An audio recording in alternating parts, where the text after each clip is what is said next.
Stock Play of the Day Overtime is an educational program. Any statements made by Ally Invest employees are not intended to be or should be considered investment advice, a recommendation to buy, sell, or hold a security, or a recommendation to adopt an investment strategy.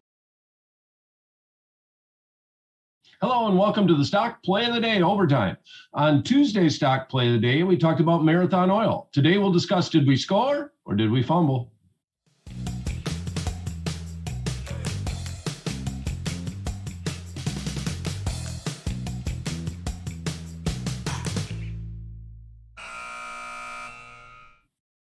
Hello, my name is Brian Overby. I am the Senior Options Analyst at Ally Invest.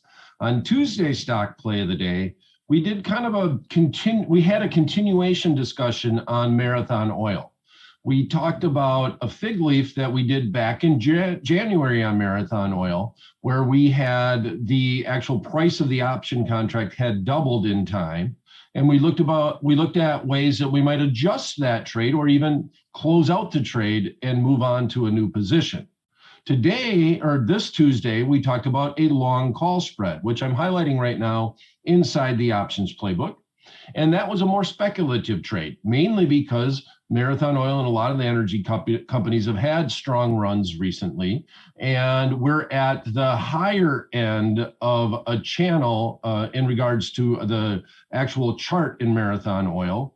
And because of that, we looked at doing a long call spread, taking a shorter term look at the upside, hoping for a little bit of a breakout compared to a much different trade compared to what we were thinking about way back in January. And that's what the options playbook is all about. There's over 40 different strategies inside the options playbook, and we always like to apply the strategy to the situation. I always get asked, what is your favorite strategy? And there isn't any such thing as a favorite. It's all about what are market conditions saying that you want to use options to craft to meet your forecast on that underlying. So let's look at how the Marathon trade did this week, and we're going to do that by going to the charts. So if I look at Marathon Oil, first of all, I just want to point out on the longer term chart that we did have a little bit of a bounce off the 20-day moving average. We have our ducks in a row. We got the 200-day below the 50-day, below the 20-day. Nice solid move up. This was back in January. This is around when we were looking at the fig leaf option strategy and MRO. Had a little bit of a bounce down, I have to admit, but then it made a very strong move to the upside. We're now in this little area of chop, and that's why we're talking about a long call spread. So since Tuesday, if we look at this MRO chart, this is a 15-minute chart. We always tape live noon Eastern time on Tuesday. And this is noon Eastern time on Tuesday right here, 15-minute bar. So this is all the rest of the day on Tuesday. This is all Thursday. And now we've had actually a breakout on Friday. So a lot of chop, even though the chart looks volatile, you know, you're going down. These are only half point, well, actually quarter points over here on this axis. So we're talking from 425 to 25, all the way up to 25 and a half. So even though the chart looks a little volatile, the stock really was kind of timid until we had a little bit, you can almost, as far as the 15-minute chart is concerned, it was a pretty solid breakout to the upside here. If we go all the way back to the beginning of the week, you're looking at right around the 26 level. So let's see how our trade played out.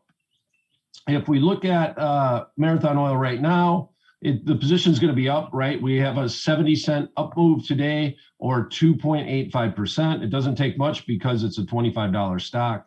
I always had solid markets in the option contracts in Marathon Oil. So very good, very liquid option contracts, even though it's one of the smaller energy companies, energy plays. Okay, so we went out to April 14th. We have 6 days remaining. So a very short-term trade, just looking for a pop-up. Markets were a little timid this week. We saw the Fed was speaking, and they got very hawkish going into their meeting, drove the markets down. Now the markets are kind of deciding which way they really want to go. But the biggest thing is that it did make a big jump up in the 10-year. The 10-year is at around 2.6, 2.7%. It's the highest it's been going all the way back to 2019. So that nervousness has came into the marketplace. And we did have a little bit of a jump up in the VIX index. So part of the reason why we were going to the energy stocks is because they've kind of came off a little bit. So we decided that we're going to do a speculative trade in Marathon Oil, but it's going to be a short-term trade. Now, when you're doing long call spreads, you want to be correct on your forecast, if you are going to be correct, closer to the expiration date.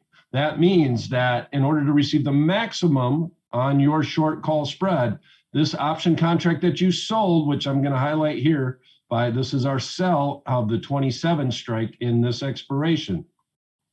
You want as much time premium to go away as possible, because that you have to buy that option contract back to close it out. So when does time premium go away? As expiration approaches. So that's why with long call spreads, you want your forecast, you're better off if your forecast is correct closer to the expiration date as opposed to right away. So let's see where the trade is at. Trade right now is at 163 at the midpoint.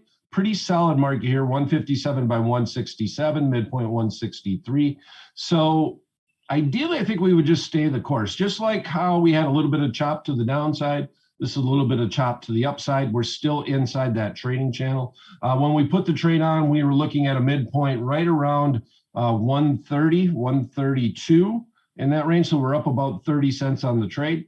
Nothing to really write home about, but it's obviously up. So over this week on a percentage basis, it's up a good bit, but we were only talking about doing one contract, as we always do here on the stock play of the day. So a paper trade that I would put in today would just be to have a closing order in. So if this was your initial position, you bought the 24, sold the 27, I would put in a good till canceled order to close out close to the maximum. The width between the strikes is $3. So because of that, we have, that's the maximum that this option spread could trade for, meaning that we risked about $1.30. Most that we could make was about $1.70.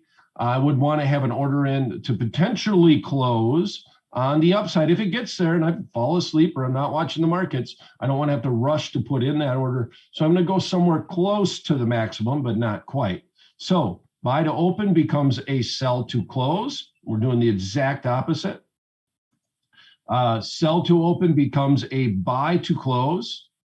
We're going to do this for a net credit to the account, right? Because we're selling it. We paid a debit to get in. Now we're paying a credit to get out. And I'm going to go $2 and I'm going to go 65 cents. I was thinking 270. I'll go 265. That last little bit of premium, let's go 270. All right. So that last 30 cents of premium is hard to extract out of a call spread, because you need options to be very close to the expiration for the time value to just basically go away. And what would happen here is that if we were correct on our forecast, we start approaching the 27 level, right? You're going to have at the money time premium. Right now, this 26 strike is at the money, and that's trading for 50 cents. So as it goes up, that would obviously increase in price, and that would work against us. So trying to extract that last 30 cents out of a long call spread or a long put spread is tough to do. So that was talked about on the show. The way that I would look to enter this order is to put this in a little bit less than what the maximum would be, and we're going to make the duration good until canceled. That means that this order will live all the way to the expiration of the option contract, or if they were longer term, it would last for 60 days on our platform.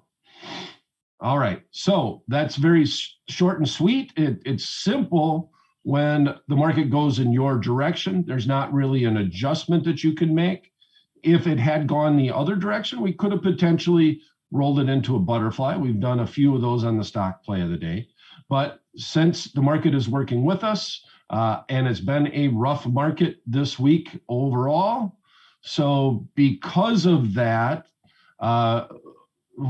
good thing that we were in that energy space, because it's one of the spaces that has done okay this week. There's nothing that has done really great except for Twitter, and that's mainly because Elon Musk decided that he wanted to be on the board of Twitter. All right, that's it for this edition of the Stock Play of the Day Overtime. Click subscribe, ring the bell, and we'll see you Tuesday for the next Stock Play of the Day. Thanks for coming.